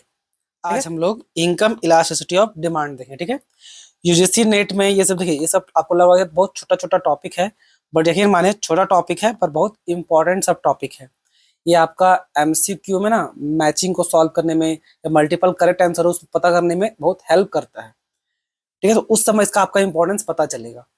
चलिए समझते हैं क्या होता है इनकम इलास्टिसिटी ऑफ डिमांड, क्या होता है, इसमें का मतलब ये है कि अगर कंज्यूमर का इनकम चेंज होता है ना, तो क्वांटिटी डिमांड पे जो इम्पैक्ट पड़ेगा उसको बोलते हैं क्या, इनकम इलास्टिसिटी ऑफ डिमांड। जैसे कि अगर इनकम बढ़ता है या घटता है, ठीक है, इनकम को वाई से नोट करते हैं, इनकम या बढ़ता है या इनकम घटता है तो क्वांटिटी डिमांड पे क्या होगा, बढ़ेगा कि घटेगा, सो ये देखने का काम करता है, समझ में आया। इनकम इलास्टिसिटी हम लोग को हेल्प करता है आइडेंटिफाई करने में कि भाई कौन नॉर्मल गुड्स है, कौन इन्फीरियर गुड्स है, कौन नेसेसिटी और कौन लग्जरियस गुड्स है, ठीक है। बात करते हैं फॉर्मूला का, ठीक है, इसमें मेनली न्यूमेरिकल क्वेश्चन नहीं पूछता है उतना, मेनली न्यूमेरिकल क्वेश्चन आपका प्राइस इलास्टिसिटी से पूछता है, उस पर हम न्यूमेरिकल क्वेश्चन कराए थे, इसमें हम लोग न्यूमेरिकल क्वेश्चन नहीं देखेंगे, पर फॉर्मूला बता दे रहे हैं। फॉर्मूला वही सिंपल सा वही रहेगा कि percentage change in quantity demand divided by percentage change in income, percentage change in quantity demand divided by percentage change in income, जैसे पता है इनकम को वाई से डिनोट करते हैं बस, ठीक है। अब ये original quantity change in quantity ये आपको पता होगा, बहुत पहले भी बहुत बार बोल चुके हैं। जीरो को सिंपली हम लोग बेस लेते हैं और वन को क्या लेते हैं, करंट ईयर का लेते हैं, इसको ओल्ड बोलिए, इसको न्यू बोलिए, बाकी पता। और ये तो चेंज को डिनोट करता है, ये जो ट्राइंगल टाइप का बना है ये चेंज को रिप्रेजेंट करता है, ये चेंज की यानी कि चेंज इन क्वांटिटी, ये सब बता चुके हैं बहुत बार, उसमें टाइम वेस्ट नहीं करेंगे, आगे आ जाइए। जो पॉजिटिव और नेगेटिव रिलेशन होता है ना, वो अलग अलग टाइप्स ऑफ गुड्स को बताने में हेल्प करता है, कैसे, तो चलिए यहाँ से देखते हैं कैसे। अगर आपका income elasticity greater than zero है तो वो आपका रिलेशनशिप पॉजिटिव होगा, यानी कि नॉर्मल गुड्स कहलाएगा, यानी कि जो पॉजिटिव रिलेशनशिप है वो नॉर्मल गुड्स के लिए होगा। अब पॉजिटिव बोलने का मतलब क्या है, पॉजिटिव बोलने का मतलब है कि अगर एक बढ़ रहा हो तो दूसरा भी बढ़ना चाहिए, अगर एक घट रहा हो तो दूसरा भी घटना चाहिए, तब उसको क्या बोलते हैं, पॉजिटिव, यानी कि दोनों एक साथ चल रहा है, ठीक है, दोनों एक साथ चल रहा है। तो नॉर्मल गुड्स में पॉजिटिव रिलेशन होता है, बोलने का मतलब क्या हुआ कि अगर इनकम बढ़ता है तो आपका क्वांटिटी डिमांड भी बढ़ेगा, अगर इनकम घटता है तो आपका नॉर्मल गुड्स का डिमांड भी घटेगा, क्योंकि नॉर्मल गुड्स के लिखा हुआ है, ठीक है। अब नॉर्मल गुड्स क्या होता है, नॉर्मल गुड्स पर ऐसे तो कोई स्पेसिफिक डेफिनेशन नहीं है। नॉर्मल गुड्स या इंफीरियर गुड्स, दोनों में से जो भी गुड्स है, ये इंसान का इनकम के हिसाब से, इनकम के हिसाब से ना वो चेंज होते रहता है। ठीक है, मान लीजिए जो आदमी 30,000 रुपये कमा रहा है, तो उसके लिए 20 रुपए का कोई साबुन होगा, उसके लिए वो नॉर्मल गुड्स है। या जो उससे कम कमा रहा होगा, जैसे लाइफ बॉय का साबुन से अगर कोई नहा रहा हो, तो क्या अगर कोई 20,000 ही कमा रहा है, उसके लिए 10 रुपए का साबुन नॉर्मल गुड्स होगा, है कि नहीं। जो 50,000 कमा रहा होगा, उसको वो 50 रुपए का पियर्स डब साबुन से नहाएगा, उसके लिए वो नॉर्मल गुड्स है। अब बात की जगह जो लाखों करोड़ों कमा रहे होंगे, उसके लिए तो वो इन्फेरियर हो जाएगा, होगा कि नहीं। तो कोई स्पेसिफिक कुछ है नहीं, बस हम लोग मान के चलते हैं भाई कि ये नॉर्मल गुड्स है, मार्केट में बिक रही है, अच्छा चीज है, इस टाइप से। तो इनकम का बढ़ने से नॉर्मल गुड्स का डिमांड कैसे बढ़ेगा, एकदम ऑब्वियस है। जब आप पहले 30 रुपए कमाते थे, तो मान लीजिए 30,000 कमाते थे, तो आप मान लीजिए 20 रुपए का लाइफ बॉय चुपड़ते थे, मतलब नहाते थे, लाइफ बॉय से चुपड़ना, सॉरी मेरे लोकल लैंग्वेज में रह गया। 20-30 रुपए का साबुन से नहाते, जब 30,000 कमाते थे, तो 20 रुपए का लाइफ बॉय साबुन से नहाते थे, उसको वो आपको इन्फीरियर लगता था कि भाई ये तो बहुत सस्ता टाइप का है। आपका सैलरी 50 हो गया, तो क्या होगा, आप साबुन अच्छा वाला से नहाना स्टार्ट कीजिएगा कि और पीछे चला जाइएगा, नहीं, अच्छा वाला साबुन से नहाइएगा, पैसा बढ़ा है तो तब 50 वाला से नहाइएगा, तो क्या होगा, डिमांड बढ़ेगा। सैलरी बढ़ा, आपका नॉर्मल गुड्स का डिमांड भी बढ़ा। ठीक है, इसका उल्टा भी होगा, अगर सैलरी घटेगा तो पैसा कम हो जाएगा, पैसा कम होगा तो 50 रुपए से वापस 20 रुपए में हम लोग आ जाएंगे।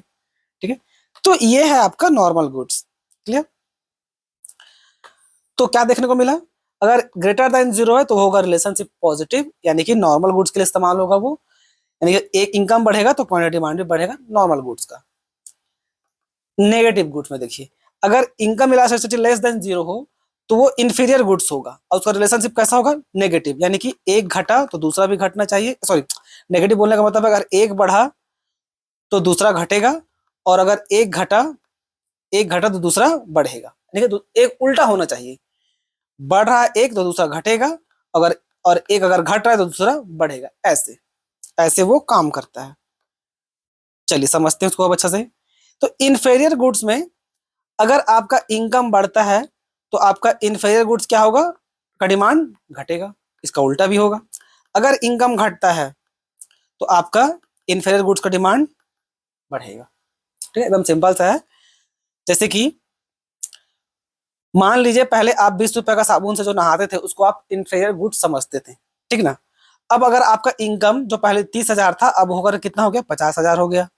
जब 50,000 हुआ तो इसको आप नहाना बंद कर दीजिएगा ना, अब फिर 20 रुपए का साबुन की जगह आप किस साबुन से नहाइएगा, 50 रुपए साबुन से नहाइएगा। तो क्या होगा, इसका डिमांड कम कर दिए ना, देखिए इनकम बढ़ा तो इन्फीरियर गुड्स का डिमांड घटा, इसी का जस्ट उल्टा भी होगा नहीं। अगर इनकम पहले 30 था, अब आप 10 रुपए साबुन को पहले समझते थे कि भाई वो 10 रुपए जो साबुन है वो आपके इन्फीरियर है, अब सैलरी घट गया तो क्या कीजिएगा भाई, 10 रुपए साबुन से नहाइएगा, और क्या कीजिएगा, दूसरा ऑप्शन कहाँ है। तो ये है आपका इन्फीरियर और आपका नॉर्मल गुड्स। ठीक है, अब आ जाइए, अगर इनकम इलास्टिसिटी 0 हो, it means perfectly income elasticity. Perfectly income elasticity मतलब income change but demand remain same. Income चाहे आपका बढ़े, चाहे इनकम चाहे घटे, जो क्वांटिटी डिमांड है गुड्स का, जो भी गुड्स है वो आपका कांस्टेंट रहेगा। ठीक है, परफेक्टली इनइलास्टिक इनकम को ऐसे बोला जाता है। अब आगे आ जाइए, तो याद रखिए क्या कि नॉर्मल गुड्स का रिलेशनशिप कैसा होता है, पॉजिटिव। इन्फीरियर गुड्स का कैसा होता है, आपका नेगेटिव। और परफेक्टली इनकम इलास्टिसिटी में क्या होगा, आपका जो क्वांटिटी डिमांड है वो सेम रहेगा। ठीक, जैसे कि बता दिए, नॉर्मल गुड्स का रहेगा पॉजिटिव, ये मीनिंग बता दिए थे। इन्फीरियर गुड्स का भी बता दिए, उसका रहेगा नेगेटिव। ठीक है, ये सब बता चुके हैं आपको।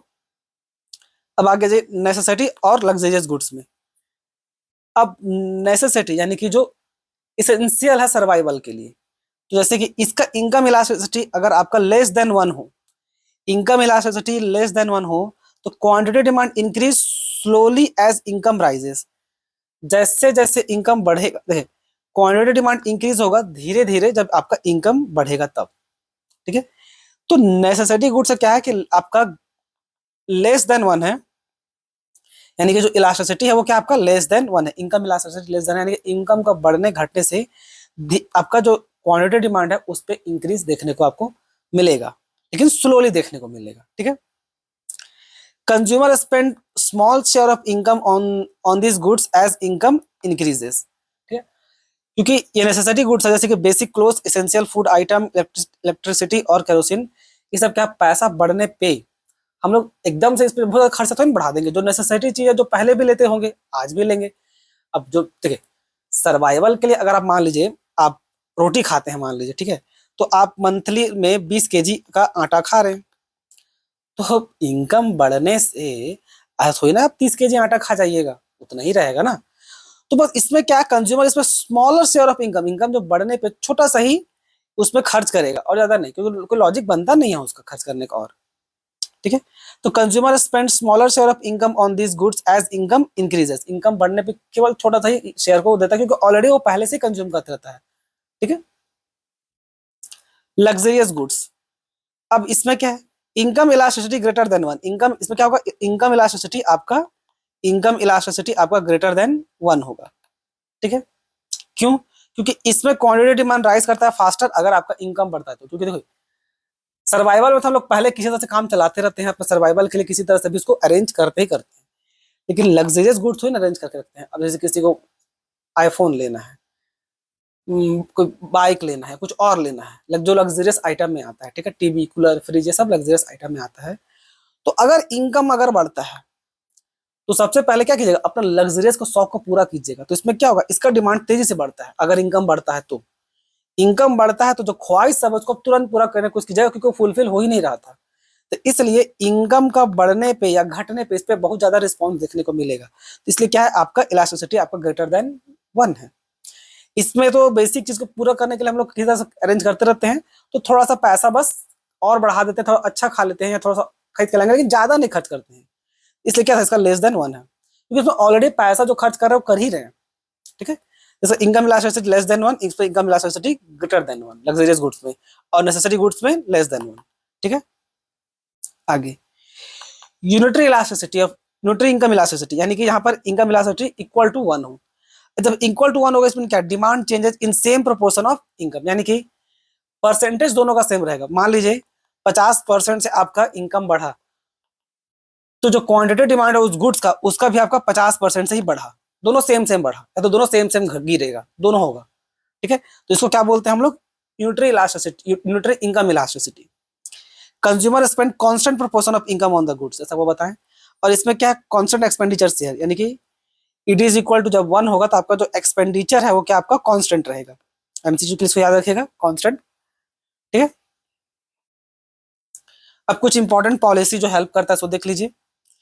अगर goods with high income elasticity है तो क्या सो करता है भाई, इकोनॉमिक ग्रो कर रहा है। अगर हाई इनकम इलास्टिसिटी है इट मींस क्या है कि इकोनॉमिक ग्रो कर दे। हाई कैसे कैसे होगा, इनकम बढ़ रहा है, इनकम बढ़ रहा है इसका मतलब क्या है कि पब्लिक ज्यादा खर्च कर रहा है, ज्यादा पैसा बढ़ने पे ज्यादा खर्च कर रहा है, यानी कि रिस्पॉन्स हाई आ रहा है, तो क्या होगा, आपका ग्रोइंग इकोनॉमी है, तो डिमांड ज्यादा कर रहा है, पैसा बढ़ने पे पैसा खर्च कर रहा है, तभी ना आपका इलास्टिसिटी मोर देन 1 आ रहा है। आई होप आपको इलास्टिसिटी क्या होता है इतना आइडिया होगा, और नहीं तो जाके देख लीजिए प्राइस इलास्टिसिटी में समझाए अच्छा से कि वो होता क्या है, ठीक है। Goods with low income elasticity, अब अगर इनकम इलास्टिसिटी लो है खासकर नेसेसरी गुड्स में क्या, तो फिर वो स्टेबल डिमांड है। जैसे आपको बताएं अगर 20 केजी का चावल अगर हम कंज्यूम कर रहे हैं तो भाई वो उससे ज्यादा आप कर ही नहीं सकते, कि उतना ही रिक्वायरमेंट था, उससे आगे ऊपर कहाँ जाइएगा।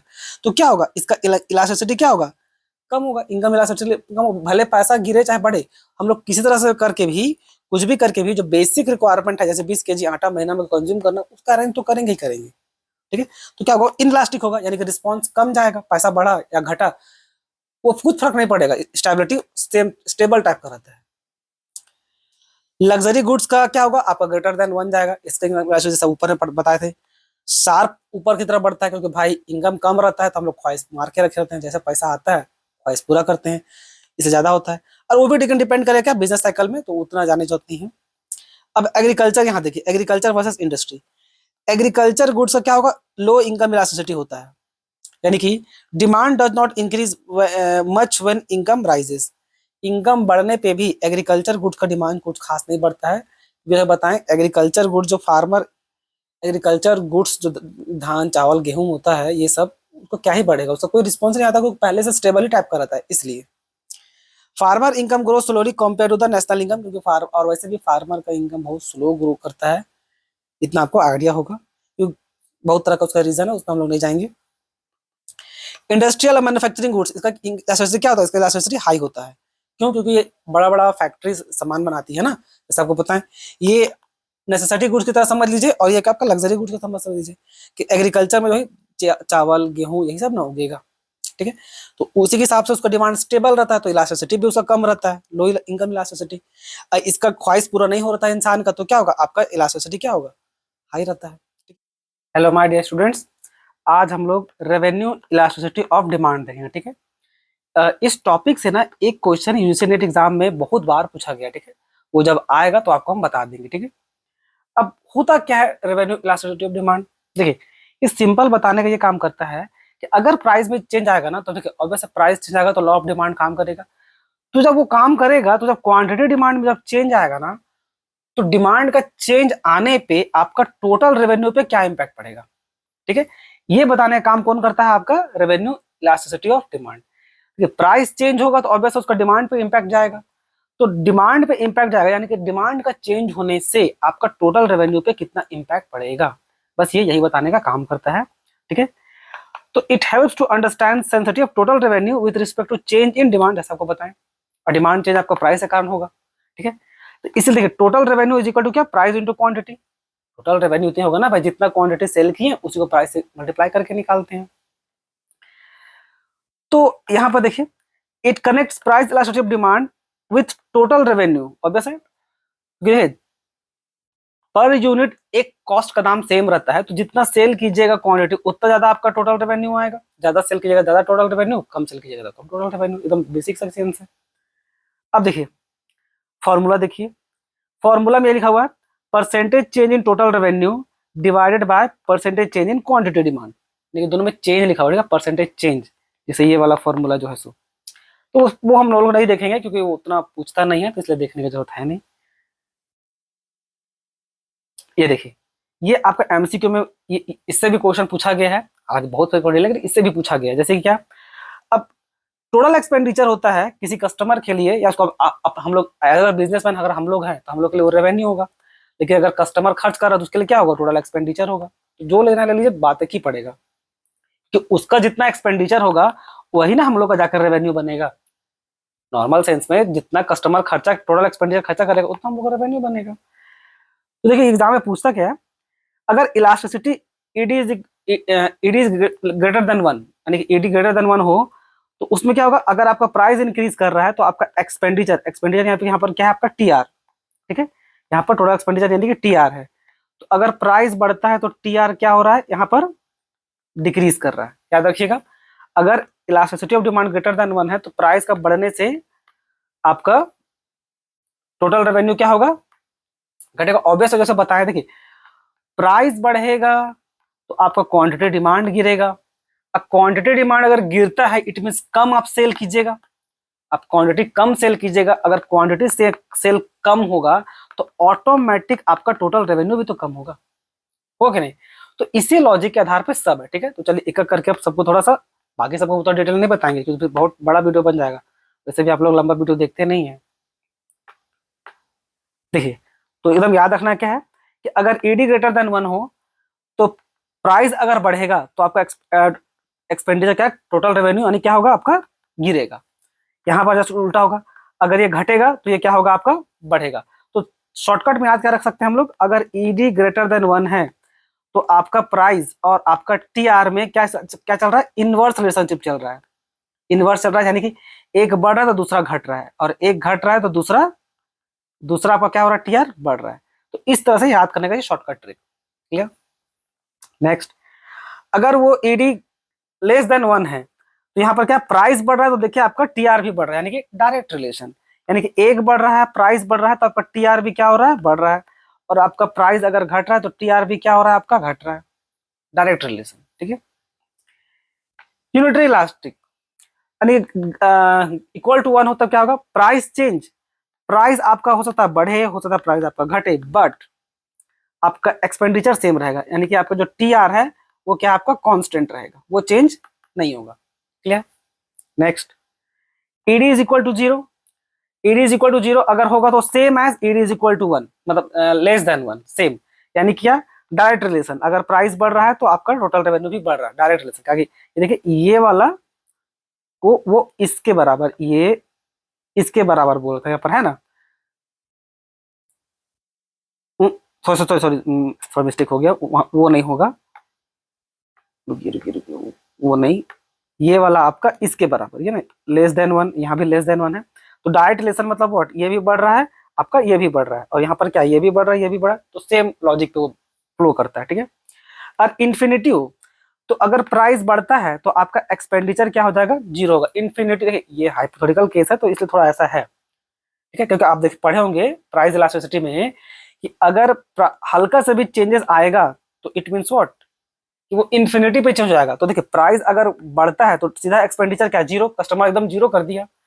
और यहाँ क्या, अगर घटता है तो एक्सपेंडिचर, ये निकालना पॉसिबल नहीं था, यहाँ पर लिखा क्या गया, total expenditure become very large, theoretically extremely high. तो देखिए इफ ईडी इज इक्वल, यहाँ इन्फिनिटी नहीं लिख सकते, पर होता क्या है, मोर एक्यूरेटली यहाँ पर देखने लिख दिया, अगर प्राइस बढ़ता है तो टोटल एक्सपेंडिचर क्या होगा आपका, 0 होगा, ठीक है।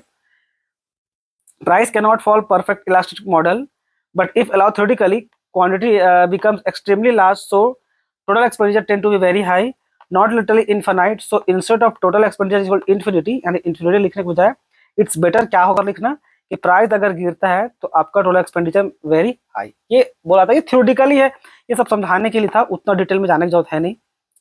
तो बस सिंपली बस खाली याद क्या रखना है आपको, बस सिंपली बस याद रखिएगा क्या, कि भाई अगर प्राइस बढ़ता है तो यहाँ पर टोटल एक्सपेंडिचर आपका 0 होगा, लेकिन अगर घटता है तो आपका total expenditure become very large, ठीक है।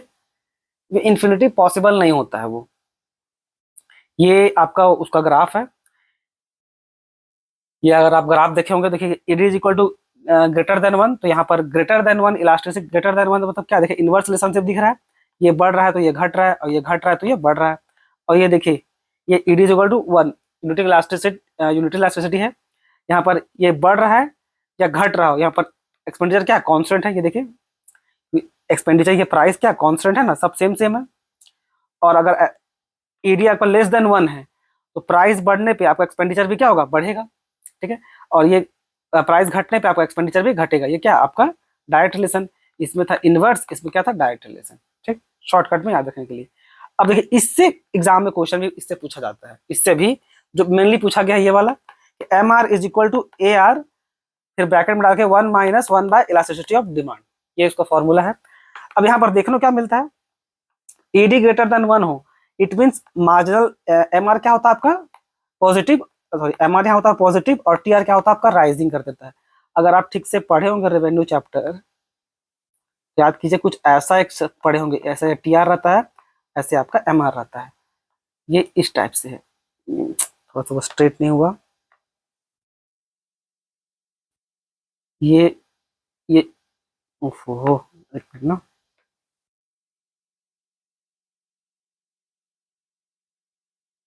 ऐसे है वो। अगर आप पढ़े होंगे रेवेन्यू चैप्टर तो आपको याद होगा कि अगर जब तक एम आर पॉजिटिव रहता है, जब तक ये पॉजिटिव है बताए भी हैं, अगर जब तक ये पॉजिटिव है तब तक आपका टी आर देखिए इंक्रीज करते रहता है, अगर आप क्लास 12 में पढ़े होंगे माइक्रो इकोनॉमिक्स में, ठीक है।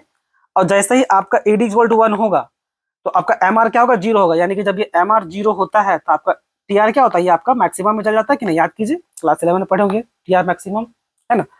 और ED is equal to less than 1 हो तो एम आर क्या होगा, नेगेटिव। तो यहाँ पर एम आर ये वाला कर एम आर का है, ये टी आर का है, ये एम आर का है, जब ये एम आर नेगेटिव होता है तो टी आर क्या होता है आपको धीरे धीरे गिरने लगता है, तो देखिए टी आर यहाँ पर फॉल कर रहा है, तो यही था, ठीक है। यही चीज यहाँ पर शॉर्टकट में लिखा हुआ है, अगर एम आर पॉजिटिव तो T R rising, M R 0 तो टी आर हाइएस्ट, और एम आर नेगेटिव तो टी आर फॉलोइंग, सबको बताएं।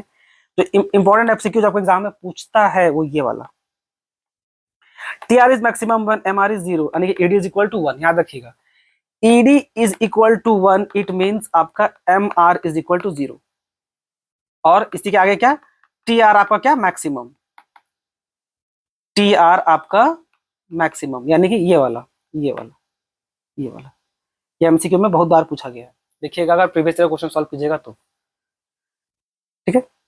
A relationship between A R and और एम आर करके है, ये सब आप पढ़े होंगे फॉर्म्स ऑफ मार्केट में, हम आपको जस्ट शॉर्ट में दिखाते हैं। देखिए ये परफेक्ट कंपटीशन, देखिए परफेक्ट कंपटीशन में याद कीजिए पढ़े होंगे वहां पर आपका A R is equal to M R होता है और इज इक्वल टू प्राइस। ये ऐसा लाइन याद कीजिए, परफेक्ट कॉम्पिटिशन का मार्केट में पढ़े होंगे, A R is equal to M R और M R is equal to price.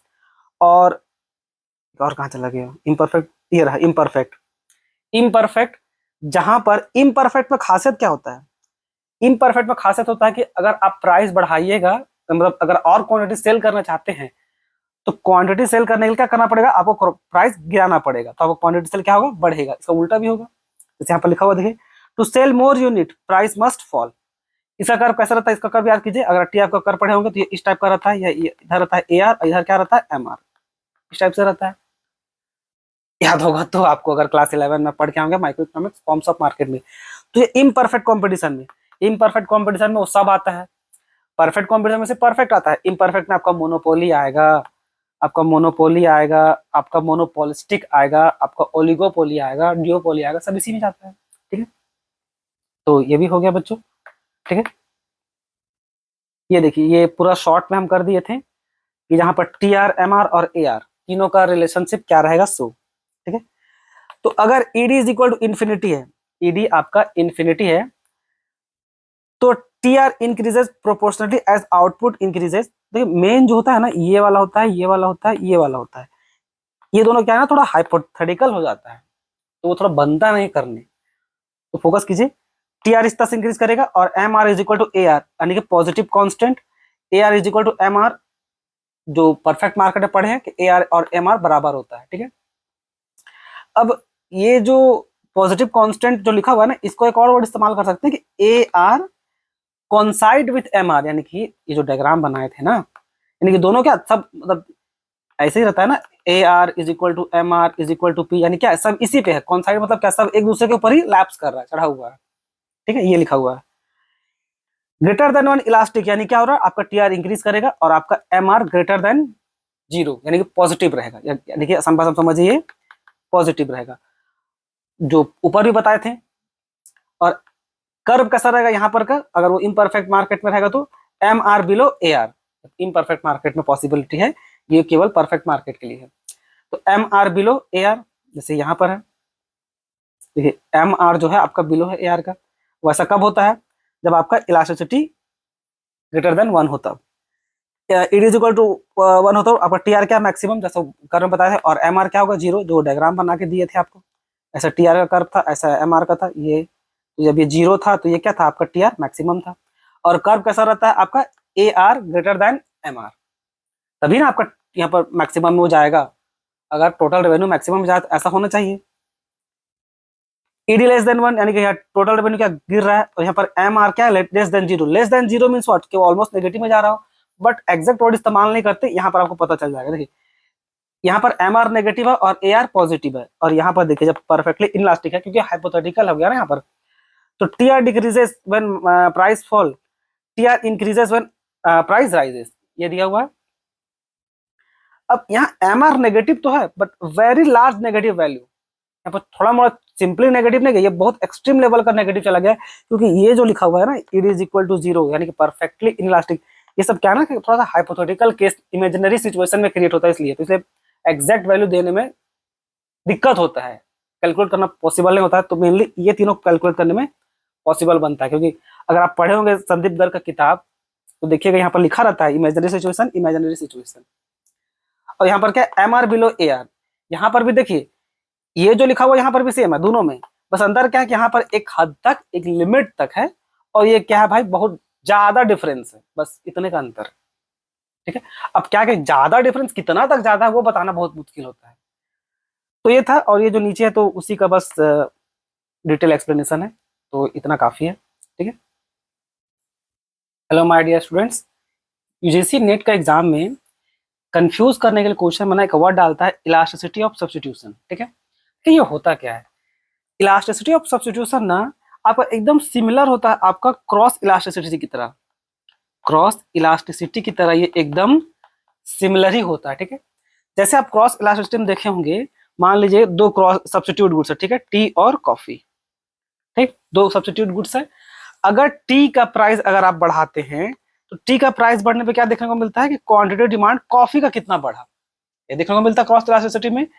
तो यहाँ पर प्राइस वो मेन फैक्टर होता है कि कि भाई टी का प्राइस बढ़ने पे कॉफी का डिमांड बढ़ रहा है, ठीक। इसको क्या बोलते हैं, क्रॉस इलास्टिसिटी। ये भी सिमिलर है, आपका सब्स्टिट्यूशन भी एकदम सिमिलर ही है, बस थोड़ा नापने का तरीका चेंज कर देते हैं। इसमें मेन फैक्टर होते हैं प्राइस को। Substitution of elasticity of substitution में क्या होता है ना कि ये मेजर क्या था मेनली किससे, इंडिफरेंस कर्व से। इंडिफरेंस कर्व कंज्यूमर इक्विलिब्रियम पढ़े होंगे, इंडिफरेंस कर्व। अब इंडिफरेंस कर्व में भी जो मेन जो नापने का काम करता है वो क्या, आपका मार्जिनल रेट ऑफ सब्स्टिट्यूशन यानी कि एमआरएस। तो इसमें ना सब्स्टिट्यूशन में, इलास्टिसिटी ऑफ सब्स्टिट्यूशन में मेनली फोकस बस खाली इस बात पे क्या आता है कि कितना इजिली मेरा कस्टमर हमको छोड़ कर चला जाएगा अगर हम प्राइस को बढ़ाते हैं तो। अब जैसे इसी एग्जांपल को अगर कैरी करें, मान लीजिए टी है और कॉफी है, ठीक है। अब मान लीजिए पहले इन दोनों का दाम, इसका था 50 रुपया, इसका दाम था 80 रुपया, ठीक। तो यहां पर बस खाली हम लोग मान लीजिए अगर एज ए बिजनेसमैन ये प्रोडक्ट बेच रहे हैं तो हम लोग को बस जानना था कि अगर हम अपना 50 का टी को 65 करते हैं तो मेरा कस्टमर कितना आसानी से हमको छोड़ के यहां जा सकता है, क्या नहीं जाएगा, दोनों चीज। तो मेनली एक्चुअली ये ब्रांड का पावर पे डिपेंड करेगा भाई कि मेरा प्रोडक्ट कस्टमर लोग कितना खरीदता है, कितना मेरा लॉयल कस्टमर है भी कि नहीं। अगर हम अपना 15 रुपया बढ़ा रहे हैं तो कितना कस्टमर हमको छोड़ के जा सकता है या नहीं भी जाएगा, ठीक है। तो ये मेनली डिपेंड करता है ब्रांड पे। तो जो सब्स्टिट्यूशन है ना मेनली बस यही बताने का काम करता है कि भाई कितना इजिली मेरा प्रोडक्ट को छोड़ के जाया जा सकता है कि नहीं जाया जाएगा, ठीक है। तो यही है आपका क्या, इलास्टिसिटी ऑफ सब्स्टिट्यूशन, जो आपका एकदम सेम है आपका क्रॉस इलास्टिसिटी जैसा। बस ध्यान रखिएगा कि सब्स्टिट्यूशन में हम लोग इंडिफरेंस कर्व को इस्तेमाल करते हैं और क्रॉस इलास्टिसिटी में मेनली हम लोग प्राइस को कंसीडर करके चलते हैं कि प्राइस बढ़ने पे जो सब्स्टिट्यूट गुड था उस पर क्या इम्पैक्ट पड़ेगा, और इसमें क्या है प्राइस बढ़ने या घटने पे कितना कस्टमर हमको छोड़ के जाएगा या नहीं जाएगा, इस पे निर्भर करता है, ठीक है। सब्स्टिट्यूट गुड्स में, क्योंकि सब्स्टिट्यूट गुड्स को लेकर पढ़ रहे हैं तो ऑब्वियस है। तो भाई ठीक है, प्राइस बढ़ाएंगे हम, अगर मेरा प्रोडक्ट का प्राइस बढ़ाते हैं तो मेरा कितना कस्टमर छोड़ के हमको जाने को तैयार है कि नहीं। तो ये था सिंपल भाषा में। अच्छा थोड़ा और आगे देख लेते हैं। तो elasticity of substitution is not related with price directly, it is based on MRS. जैसे आपको बताएं प्राइस हम लोग किस पे रिलेट करते हैं, क्रॉस इलास्टिसिटी पे, ठीक है। आगे देखिए, आगे वही जो चीज बताया ना एकदम वही सेम चीज लिखा हुआ है। क्रॉस इलास्टिसिटी कंफ्यूज ना हो जाए इसके लिए, major how the demand for one good यानी कि से ए change when the price of another related goods भी चेंजेस, यानी कि सिंपली व्हेन द प्राइस, देखिए यहाँ पर प्राइस को मेन फैक्टर लिख रखा गया है। अब यहाँ पर क्या है, मेजर हाउ इजिली, कितना आसानी से of one good factor of production can be replace by another when the relative price change. दोनों का प्राइस में चेंज हो जाएगा, यानी कि पहले था 50 और कितना था पहले 80, कॉफी का डिफरेंस कितना का था 30 का। अब इसको हम लोग करना चाह रहे हैं 65, तो अब मेन डिफरेंस कितना कर जाएगा, सिर्फ 15 रुपए का। तो सिर्फ 15 रुपए का डिफरेंस रह जाएगा तो कस्टमर सोचेगा नहीं यार सिर्फ 15 का ही डिफरेंस भी पड़ रहा है तो क्यों ना चाय हटा देते हैं, 15 रुपए और लगा करके चलो कॉफी पीते हैं। तो बस यही जानना है कि अगर हम बढ़ाते हैं तो कितना मेरा छोड़ के जाया जाएगा, इसको क्या बोलते हैं, सब्स्टिट्यूशन, ठीक है। यही था। तो यहाँ पर बाकी सबका भी मीनिंग सेम है, तो दोबारा बताने को लॉजिक बन नहीं रहा। Mathematical formula, elasticity of substitution percentage change in ratio, याद रखिएगा ratio of quantity of A and B, यानी कि दो गुड्स जो सब्स्टिट्यूट गुड्स है उन दोनों का क्वांटिटी का जो चेंजेस आएगा उसका A and B divided by, यहाँ पर डिवाइड का साइन है, percentage change in ratio of price A and B, दोनों में रेशियो वर्ड लिया हुआ है, ठीक है। न्यूमेरिकल क्वेश्चन पूछता नहीं है इसलिए उत्तर डिटेल में नहीं जाएंगे, रहने दीजिए। अब ये एमसीक्यू का कुछ इंपॉर्टेंट है, देख लीजिए। अब यहाँ क्या है, इलास्टिसिटी ऑफ सब्स्टिट्यूशन, अगर वो इन्फिनिटी है यानी कि दोनों एकदम परफेक्ट सब्स्टिट्यूट है।